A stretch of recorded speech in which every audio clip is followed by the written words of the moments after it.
ឲ្យតែថាបានសម្លកកូរម្ដងទីនាងខ្ញុំក៏ដែរថាស្លតិចម្ដងណាទេដោយសារតែសម្លកកូរមួយមុខនេះគឺអ្នកផ្ទះខ្ញុំគឺចូលចិត្តមែនទែនហើយនិយាយពីថា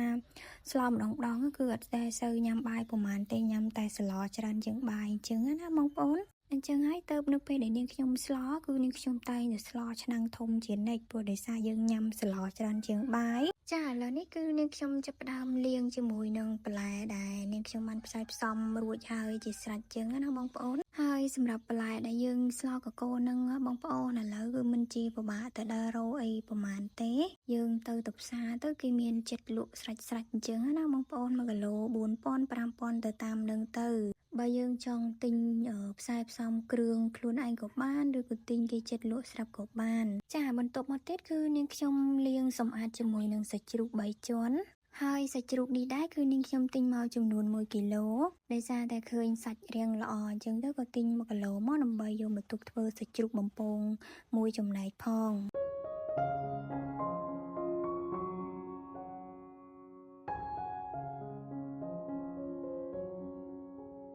ចាបន្ទាប់មកទៀតគឺនាងខ្ញុំហាន់ជាមួយនឹងស្លឹកក្រូចដើម្បីយកមកបុកជាមួយនឹងគ្រឿងបន្ថែមស្លឹកក្រូចបើសិនជាយើងចង់បុកទៅឲ្យម៉ត់ល្អគឺយើងបន្ថែមជាមួយនឹងអំបិលបន្តិចផងចានៅពេលដែលយើងដាក់អំបិលចូលបន្តិចអញ្ចឹងណាបងប្អូនគឺយើងបុកគឺម៉ត់ល្អមែនទែនបន្ទាប់ពីនាងខ្ញុំបុកស្លឹកក្រូចបានម៉ត់ហើយគឺនាងខ្ញុំដាក់ជាមួយនឹងគ្រឿងបុកចូលក៏ដូចជាខ្ទឹមស 4-5 កំពឹសដែរហើយបន្ទាប់មកគឺនាងខ្ញុំចាប់ផ្ដើមបុកគ្រឿងទាំងអស់នេះចូលគ្នាតែម្ដងដើម្បីឲ្យវាមានក្លិនកាន់តែឈ្ងុយឆ្ងាញ់ក្រោយមកទៀតគឺនាងខ្ញុំចាប់ផ្ដើមហាន់ជាមួយនឹងសាច់ជ្រូកម្ដងសម្រាប់សាច់ដែរនាងខ្ញុំស្លនឹងប្រហែលជា3 ទៅ 4 ខាំណាបងប្អូនចាបន្ទាប់មកគឺនាងខ្ញុំចាប់ផ្ដើមដាក់ស្លដោយដាក់ប្រេងឆាចូលបន្តិចមើលតែឆ្នាំងក្ដៅខ្លាំងគឺនាងខ្ញុំដាក់ជាមួយនឹងសាច់ជ្រូក3ជាន់ចូលរួចលីងសាច់ជ្រូកនឹងឲ្យឡើងក្រៀមនិងឡើងក្រហមតិចអញ្ចឹងណាបងប្អូនចាក្រោយពីសាច់ជ្រូកនាងខ្ញុំបានឡើងក្រៀមល្អហើយគឺនាងខ្ញុំដាក់ជាមួយនឹងគ្រឿងបុកចូលបន្ទាប់មកក៏កូរគ្រឿងទាំងអស់នេះឲ្យវាសព្វគ្នាជាមួយនឹងសាច់ជ្រូកព្រមទាំងឡើងឈ្ងុយល្អ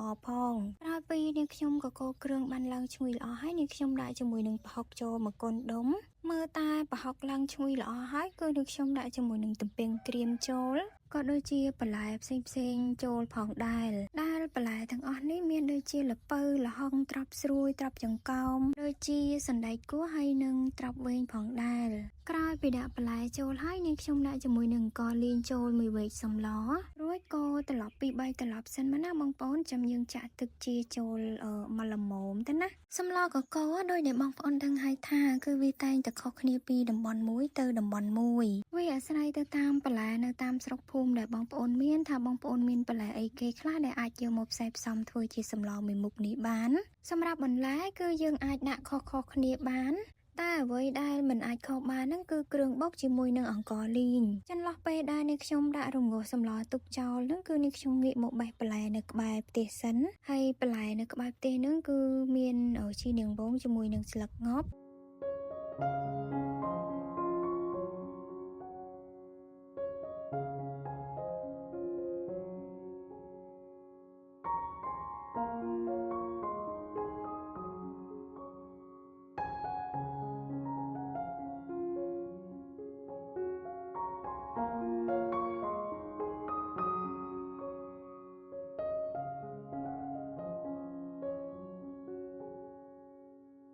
ចាបន្ទាប់ពីនាងខ្ញុំលាងបន្លែពី3ទឹកបានស្អាតល្អហើយគឺនាងខ្ញុំចាប់ផ្ដើម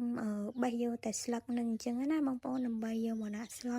ហើយសម្រាប់សម្លកកូរក្រៅពីស្លឹកងប់គឺយើងអាចដាក់ដូចជាស្លឹកម្រុំក៏ដូចជាស្លឹកបាសបានថែមទៀតមើលតែល្ពៅហើយនឹងបន្លែផ្សេងឆ្អិនមកល្មមឆ្ងាញ់ហើយគឺនាងខ្ញុំបង់ជាមួយនឹងស្លឹកងប់ចូលចាបន្ទាប់មកគឺយើងចាប់ផ្ដើមដាក់ជាមួយនឹងគ្រឿងទេសចូលដូចជាទឹកត្រីនឹងកន្លះវែកសម្លប៊ីចេង1ស្លាបព្រាកាហ្វេចាហើយក៏ដូចជាម្សៅរ៉ូឌីនឹង1ស្លាបព្រាកាហ្វេផងដែរមើលតែយើងដាក់គ្រឿងទេសរួចអស់ហើយគឺយើងភ្លក់មើលសិនបើសិនជាល្មមហើយគឺយើងអាចបង់ជាមួយនឹងជីនាងវងចូលចុងក្រោយគេបានសម្រាប់ជីនាងវងនេះគឺយើងបង់ឲ្យមានក្លិនឈ្ងុយប្រហើរហើយថែមទាំងធ្វើជាបន្លែផងដែរសម្រាប់ជីនាងវងនេះបងប្អូនចង់ដាក់ក៏បានអត់ក៏បានប៉ុន្តែសម្រាប់អ្នកបន្ទាយមានជ័យខាងស្រុកភ្នំស្រុកនោះគឺតែងតែស្លគឺដាក់ ជាមួយនឹងជីនឹងវងដើម្បីធ្វើឲ្យសម្លរបស់យើងនឹងគឺមានក្លិនឈ្ងុយប្រហើរនិងមានរសជាតិឈ្ងុយឆ្ងាញ់ចាតែប៉ុណ្ណេះសម្លកកូររបស់យើងនឹងគឺបានឆ្អិនរួចរាល់ជាការស្រេចនឹងអាចទទួលទានជាមួយនឹងបាយក៏បានឬមួយយើងញ៉ាំទទេក៏បានប៉ុន្តែសម្រាប់នាងខ្ញុំគឺនាងខ្ញុំចូលចិត្តញ៉ាំស្លច្រើនជាងបាយដោយសារតែសម្លកកូរគឺសម្បូរទៅដោយបន្លែជាច្រើនមុខដែលសម្បូរទៅដោយវីតាមីនចាសម្រាប់វីដេអូរបស់នាងខ្ញុំថ្ងៃនេះគឺសូមបញ្ចប់តែត្រឹមនេះនាងខ្ញុំក៏សូមអរគុណដល់បងប្អូនទាំងអស់គ្នាដែលបានតាមដានវីដេអូមួយនេះ